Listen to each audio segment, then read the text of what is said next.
Queridos amigos, estamos iniciando o programa A Caminho da Luz, pela TV A Caminho da Luz.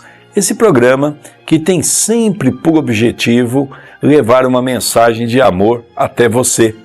Agradecemos os nossos telespectadores da TV A Caminho da Luz e também os nossos ouvintes da Rádio Clube de Itapira. Nós agradecemos ao Chicão da Técnica e também ao Gabriel, que está aqui nos auxiliando pela TV A Caminho da Luz. André Luiz, tudo bem? Tudo ótimo, querido Sérgio.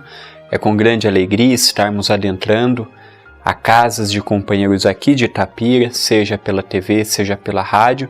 E hoje, pessoas às vezes sintonizadas conosco de cidades e países que nós temos poucas notícias, e gostaríamos desde já de pedir a você que mande a sua mensagem, mande o seu comentário e diga o que está achando do nosso programa através dos e-mails vilar_2@yahoo.com.br e do nosso querido Sérgio Vilar é vilarsergio1@superig.com.br. Nós vamos iniciar o primeiro bloco, como sempre fazemos, ao estudar essa obra tão fantástica que é Nosso Lar. Na semana passada, nós começamos a estudar aquela conversa que a mãe de Lísias, Dona Laura, teve com André Luiz. E essa palestra continuou, e nós vamos ver o desdobramento dessa conversa fraterna entre os dois. Vamos ler um pedaço para podermos comentar esse magnífico encontro falando do amor. A palestra Senhora Laura, exclamei com interesse. Sugere numerosas interrogações. Relevar-me-á a curiosidade, o abuso. Não diga isso, retrucou bondosa. Pergunte sempre, não estou em condições de ensinar. Todavia, é sempre fácil informar. Rimo-nos da observação e indaguei em seguida. Como se encara o problema da propriedade na colônia? Esta casa, por exemplo, pertence-lhe? André, aqui ela nos chama a atenção. André Luiz pergunta a Dona Laura um fato muito interessante, não é? De quem pertencia aquela casa? Como é que funciona os imóveis no mundo espiritual? É como aqui, nós temos direitos. Como é que funciona isso, né, André? É um fato interessante que nós vamos estudar e nós vamos tentar compreender como funciona uma cidade no mundo espiritual. E é importante nós realçarmos também que a leitura nos informa, por exemplo, que espírito do outro lado, o espírito desencarnado, continua tendo bom humor, continua dando risada, continua achando graça em determinadas situações e em determinados momentos. Isso é importante nós realçarmos. Isso é importante nós mencionarmos. E essa conversa que nós estamos travando, o estudo no dia de hoje, é aquela continuidade do dia anterior, do estudo do capítulo anterior. E agora ela pergunta, como é que faz? A casa é da senhora? A casa é comprada? Como é que fica? A propriedade lhe pertence? Pertence à família? Como é que faz para adquirir uma casa em nosso lar? Vamos ver mais um pouquinho para vermos como que a espiritualidade vê essa situação. Ela sorriu e esclareceu. Tal como se dá na terra, a propriedade aqui é relativa.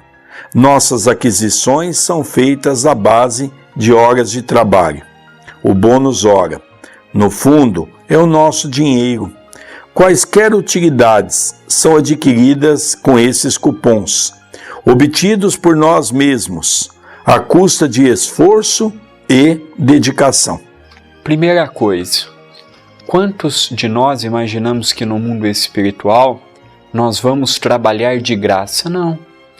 Aqui nós vemos pelas informações que a Dona Laura nos dá, que o bônus horas é o dinheiro que manda na cidade de nosso lar.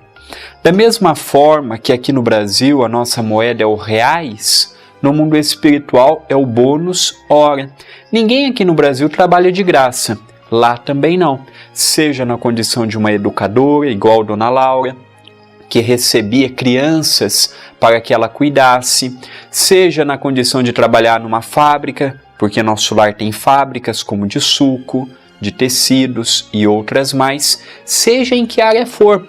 E esses créditos que são gerados geram a oportunidade de adquirir coisa, como por exemplo, quando Lísias convida André Luiz para conhecer o campo da música, eles têm que pagar a entrada. Como André Luiz não tinha dinheiro porque havia saído há pouco tempo do hospital, Lísias brinca com ele dizendo: deixa que eu lhe pago a sua entrada, deixa que essa entrada eu lhe dou, mostrando para todos nós que do outro lado a remuneração continua existindo, mudando-se os nomes e as concepções. É interessante porque esse é um ensinamento totalmente novo para todos nós, porque ela dá a ele subsídio de entendimento capaz de mostrar a cada um de nós que a questão do esforço se faz em qualquer parte da criação de Deus. Da mesma maneira que aqui nós não conseguimos nada fácil, no mundo espiritual assim também se faz, através do trabalho, do esforço, da dedicação. Relembremos que na aula anterior nós vimos um outro fato interessante. Ela diz que quando uma família em nosso lar aceita cuidar de uma criança, a remuneração é dobrada devido à responsabilidade. E nós também podemos dizer, querido Sérgio, o seguinte, que nós, os espíritas e todos os homens e mulheres de bem que tem no planeta Terra, pode começar sua economia espiritual aqui mesmo, quando se encontram ainda encarnados. Essa poupança espiritual que André Luiz começou a juntar a partir do momento que foi socorrido, nós que estamos tendo conhecimento de que a morte não existe, de que a vida no mundo espiritual é a semelhança da vida que aqui temos, mais aperfeiçoada, então todos nós podemos começar no hoje a juntarmos pontos e benefícios a nosso próprio favor. Nós vamos continuar a leitura. Eu gostaria que você prestasse bastante atenção na nossa leitura para nós entendermos juntos o que a espiritualidade quer nos dizer com essas moradas no mundo espiritual. Vamos ler mais um trecho. As construções, em geral, representam patrimônio comum, sob o controle da governadoria. Cada família espiritual, porém, pode conquistar um lar, nunca mais que um, apresentando 30.000 bônus hora, o que se pode conseguir com algum tempo de serviço. Nossa morada foi conquistada pelo trabalho perseverante de meu esposo, que veio para a esfera espiritual muito antes de mim. 18 anos estivemos separados pelos laços físicos, mas sempre unidos pelos elos espirituais. Ricardo, porém, não descansou. Recolhido ao nosso lar, depois de certo período de extremas perturbações, compreendeu imediatamente a necessidade do esforço ativo, preparando-nos um ninho para o futuro. Quando cheguei, estreamos a habitação que ele organizara com esmero, acentuando-se nova aventura. Desde então, meu esposo ministrou-me conhecimentos novos. Minhas lutas na viuvez haviam sido intensas. Muito moça ainda, com os filhos tenros, tive de enfrentar serviços rudes, à custa de testemunhos difíceis. Proporcionei aos rebentos de nossa união os valores educativos de que eu podia dispor, habituando-os, porém, muito cedo, aos trabalhos árduos. Compreendi depois que a existência laboriosa me livrara das indecisões e angústia do umbral, por colocar-me a coberto de muitas e perigosas tentações. Neste parágrafo, nós vamos notar que, por exemplo, os bens comuns da cidade estavam sob o controle da governadoria. Então, os prédios públicos, as indústrias, tudo, tirando as casas, era envolvido pela governadoria. Os moradores poderiam adquirir uma casa, mas uma apenas. O que nós temos aqui, por exemplo, a oportunidade de quem tem um pouco mais de recurso ter 5, 6, 7, 8, 10 casas, viver numa e alugar as outras 8, as outras 4, as outras 5, lá isso não pode. Lá você pode apenas ter uma. E o valor naquela época, é importante nós frisarmos bem, esse livro tem 70 anos. Há 70 anos atrás, uma casa na cidade de Nosso Lar custava 30 mil bônus-horas. Hoje a situação pode ser outra. Pode valer mais, valer menos. Hoje o contexto mudou, mas naquela época você precisaria juntar 30 mil bônus-horas, que daria direito a você comprar uma casa. E Ricardo, o esposo da Dona Laura, havia desencarnado 18 anos antes. Durante 18 anos que a Dona Laura ficou no processo de viuvez, ele passou pelo estágio do umbral, em grandes dificuldades e conflitos, foi socorrido, começou a trabalhar e desse trabalho começou a juntar os bônus-horas, adquiriu uma casa e quando Dona Laura desencarnou, devido aos méritos que ela juntou, não precisou passar pelo umbral mais grosso, pelo umbral mais denso, e ao chegar em Nosso Lar, já tinha um lar à sua espera. Lar este constituído pelo esforço, pelo trabalho e pela dedicação do seu esposo. É interessante também que dá para notar que as casas lá não têm uma condição fixa, ou seja, você trabalhou, você adquiriu, você está sobre um teto de algo que você fez por merecer, mas não é algo fixo, não é algo para toda a eternidade. É algo para que, enquanto você estiver em Nosso Lar, enquanto aquelas pessoas ligadas a você por elo de merecimento estiver ligado a esta cidade. Relembremos que no discorrer da colocação de Dona Laura, ela cita, por exemplo, a questão da grande dificuldade que ela teve, já que ele partiu cedo para a pátria espiritual, em cuidar dos filhos, colocou-os para trabalhar muito cedo, numa vida árdua e difícil, mas deu a eles a sustentação do amor, do carinho, da bondade, de uma família vivendo em harmonia, e isso foi o sustentáculo para que ela pudesse colaborar na formação desta casa, dando a seus filhos toda a base necessária para que eles pudessem ter uma vida um pouco melhor aqui na Terra. Não uma vida melhor como nós pensamos, porque quando nós falamos numa vida melhor, a primeira coisa que se fala é recursos financeiros. Não. Ela deu aquilo que os recursos financeiros não podem muitas vezes substituir. Ela deu foi o lado espiritual. É isto que mais nos chama a atenção no comentário de Dona Laura, enquanto ela passou aqui na terra, na crosta, junto dos filhos. Vamos dar continuidade? O suor do corpo, ou a preocupação justa, nos campos de atividade honesta, constitui valiosos recursos para a elevação e defesa da alma. Reencontrar Ricardo, tecer novo ninho de afetos, representava o céu para mim.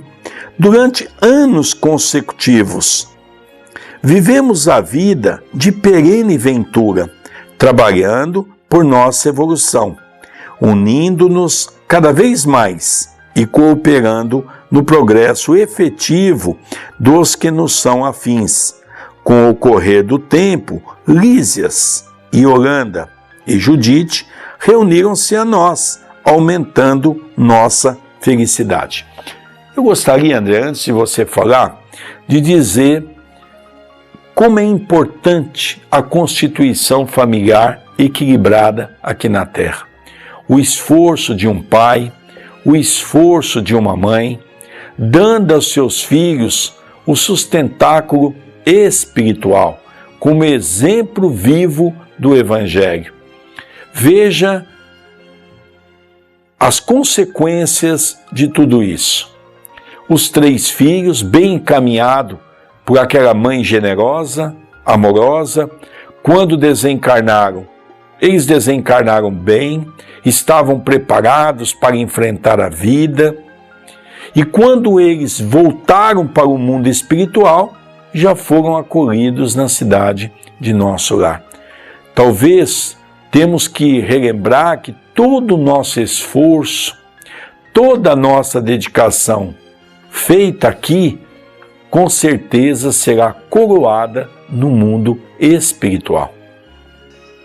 E hoje nós vemos com tanta tristeza os lares sendo constituídos pelos mais diversos interesses materiais, interesses temporais, interesses no campo única e exclusivamente do prazer.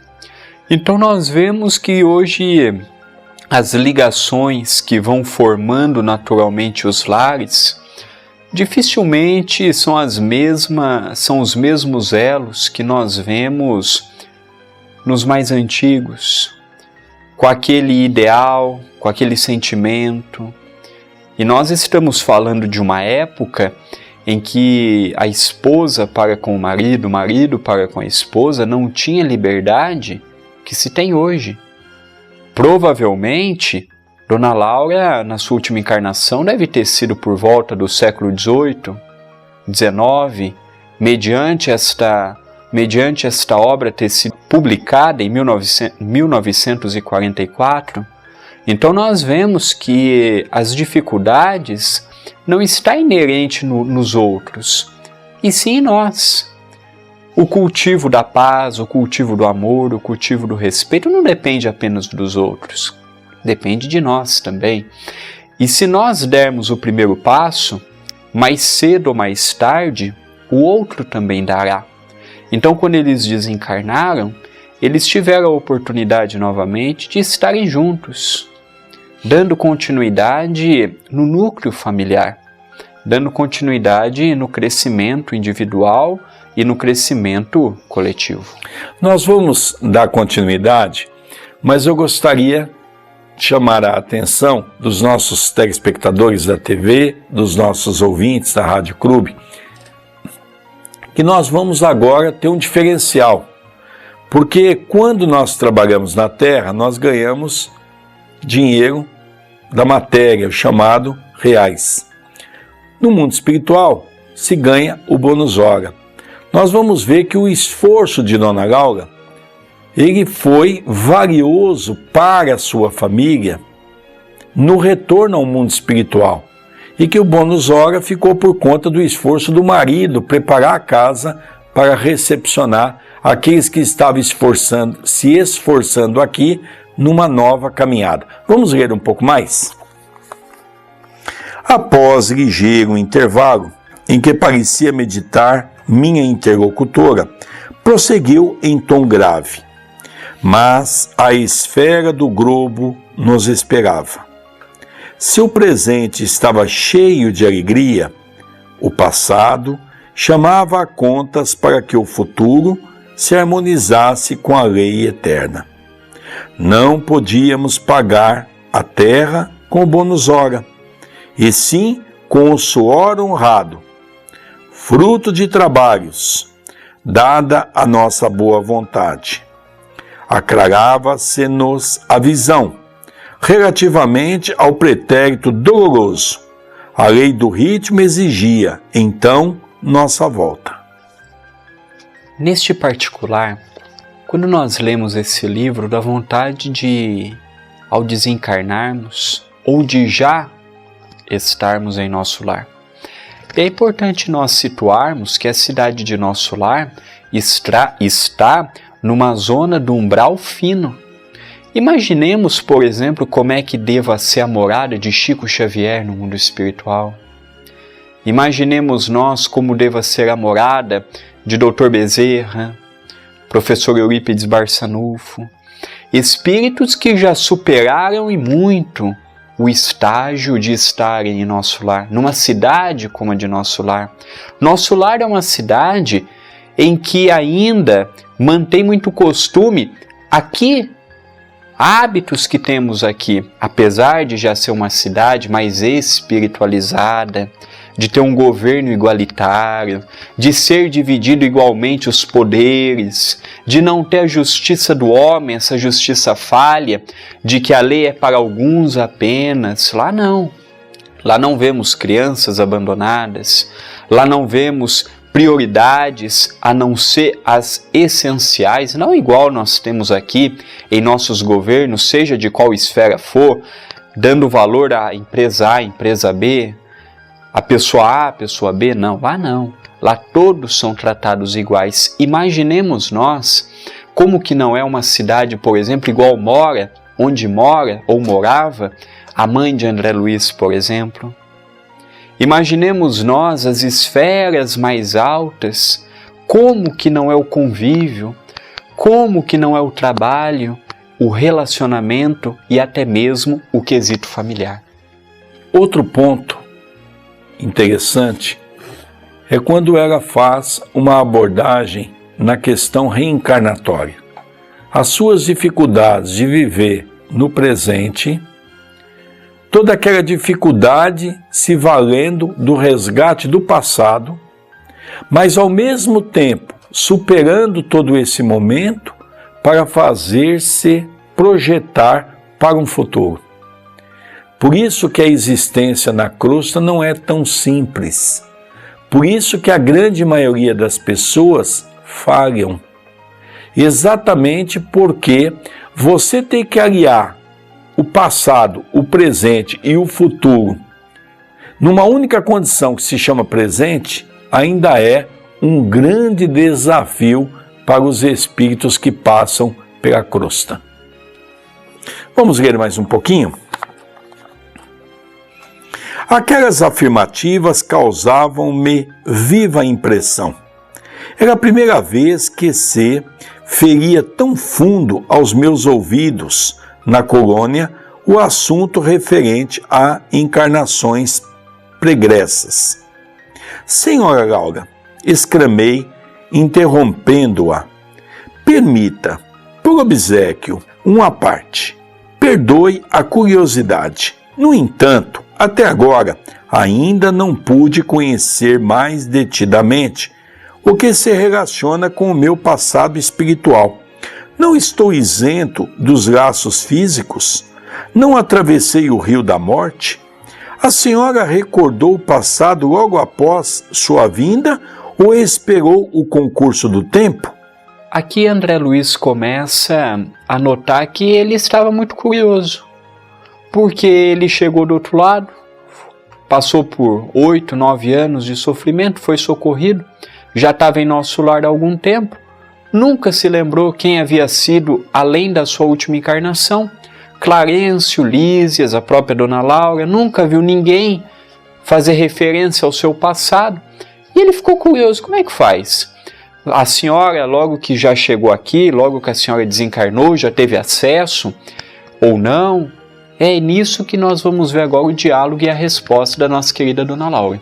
E outro ponto, né, André, que eu acho que poderíamos também acrescentar aqui, é essa questão de que ele fica profundamente curioso sobre essa ideia de que o desencarne não se apaga tudo aquilo que nós carregamos dentro de nós. E é isso que, de uma certa maneira, estava lhe intrigando.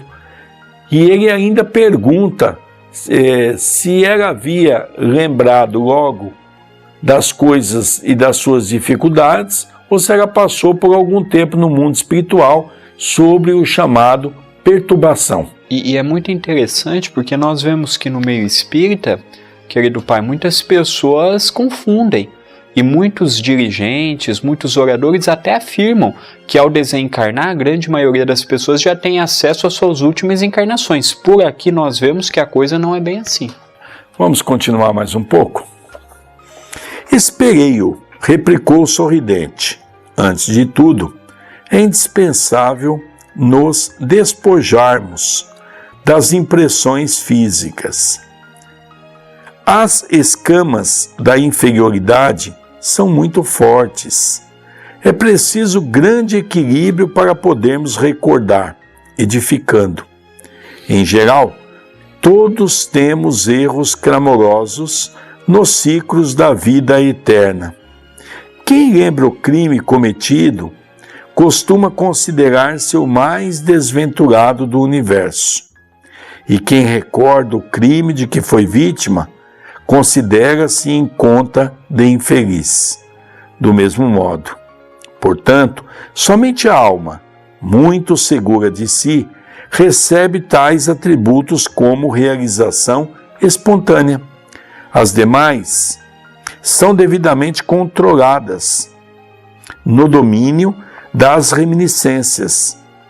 E se tentam burlar esse dispositivo da lei, não raro tendem ao desequilíbrio e à loucura. Por isso que o Chico pedia para não praticarmos da TVP, Terapia de Vidas Passadas. Então gostaria que o nosso querido Sérgio falasse um pouquinho do porquê do Chico aliando a essa resposta de Dona Laura. O Chico tinha costume de pedir aos amigos para que as pessoas evitassem fazer a TVP, Terapias de Vidas Passadas. Porque realmente a TVP veio dar uma contribuição enorme para a ciência na comprovação de vidas anteriores. Mas é muito perigoso, dizia Chico Xavier, porque você pode se reencontrar na sua última existência com fatos tão complicados que o Chico dizia que muitos poderiam ir à loucura. Então, a mãe de Lísias, Dona Laura, faz essa advertência a André Luiz. A maioria das pessoas que não estão preparadas e não se prepararam de uma maneira espiritual na crosta, volta para o mundo espiritual em perturbação. Mas aqueles que se esforçaram, que se dedicaram, que compreenderam, eles voltam melhor e já são passíveis de ser auxiliados desde o momento em que chegam à pátria espiritual. Vamos dar continuidade? Mas a senhora recordou o passado de maneira natural? Perguntei. Explico-me, respondeu bondosamente. Quando se me aclarou a visão interior, as lembranças vagas me causavam perturbações de vulto. Coincidiu que meu marido partilhava o mesmo estado de alma. Resolvemos ambos consultar o assistente Longobardo. Esse amigo, depois de minucioso exame das nossas impressões, nos encaminhou aos magnetizadores do Ministério do Esclarecimento. Recebidos com carinho, tivemos acesso, em primeiro lugar, à seção do arquivo, onde todos nós temos anotações particulares. Eu acho que aqui, André, vale a pena nós discutirmos um pouco, vale a pena nós tentarmos falar um pouquinho mais sobre esse assunto, porque vale a pena. Veja, eles passaram pela TVP, mas por quê? Após uma consulta, o amigo espiritual entendeu que algumas perturbações que feriam o coração deles poderiam, de uma certa forma, ser trabalhada e que poderia auxiliá-los na sua caminhada. E eles então fazem a TVP para buscar no nosso arquivo mental.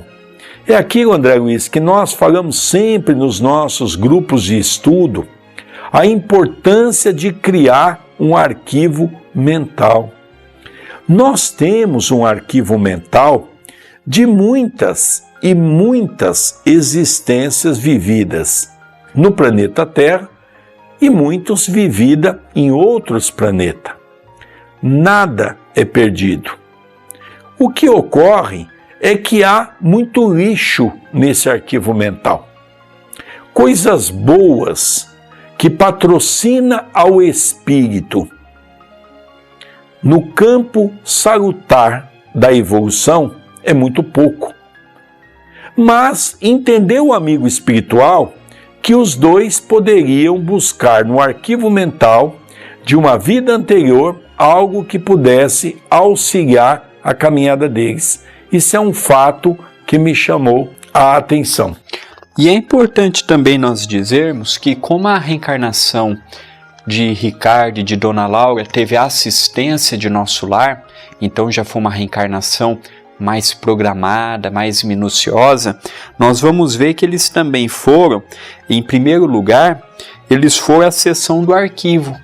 Então a cidade de Nosso Lar também tinha um fichário contando a vida de cada um deles. A vida, a última encarnação e as penúltimas. Ali também, além desse acesso ao arquivo mental deles, a cidade de Nosso Lar, igual quando nós nascemos. Nosso pai vai até o cartório, faz o nosso registro. Lá no mundo espiritual também existe uma ficha, um registro. E foram também consultar esse registro. Vamos dar continuidade, André, para a gente ver o que eles descobriram nessa TVP, nessa busca daquilo que estava no seu arquivo mental. Aconselharam-nos os técnicos daquele ministério a ler nossas próprias memórias durante 2 anos, sem prejuízo de nossa tarefa do auxílio, abrangendo o período de 3 séculos. O chefe do serviço de recordações não nos permitiu a leitura de fases anteriores, declarando-nos incapazes de suportar as lembranças correspondentes a outra época. Notemos bem, durante 2 anos foi pegado todo o arquivo que havia, as reminiscências, o material que a cidade tinha e deu na mão deles. Deu na mão deles o que eles poderiam suportar, a lembrança, o que eles poderiam suportar, as informações, sem que prejudicasse o trabalho deles na cidade.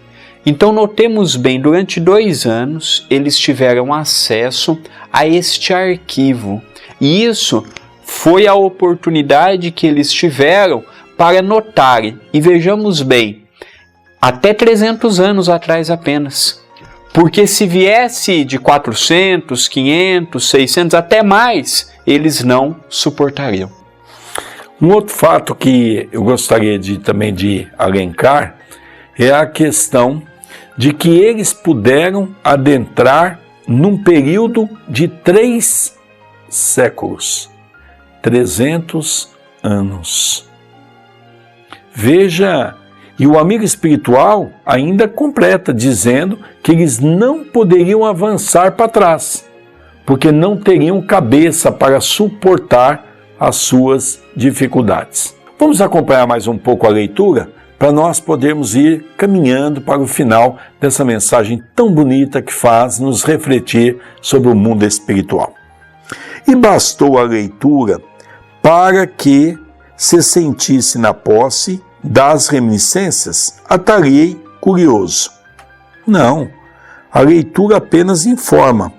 Depois de longo período de meditação para esclarecimento próprio, e como surpresas indescritíveis, fomos submetidos a determinadas operações psíquicas, a fim de penetrar os domínios emocionais das recordações.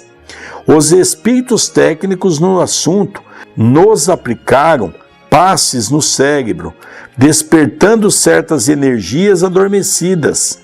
Ricardo e eu ficamos então senhores de 300 anos de memória integral, Compreendemos então quão grande é ainda o nosso débito para com as organizações do planeta. Tudo isso é muito mágico, tudo isso é maravilhoso, tudo isso é fenomenal. Nós sabermos que... Outra coisa interessante, André, talvez está me vindo aqui na minha cabeça, vamos relembrar o livro Emmanuel, que é um livro Deus Conosco, que o nosso querido Geraldinho Lemos traz a história de Emmanuel.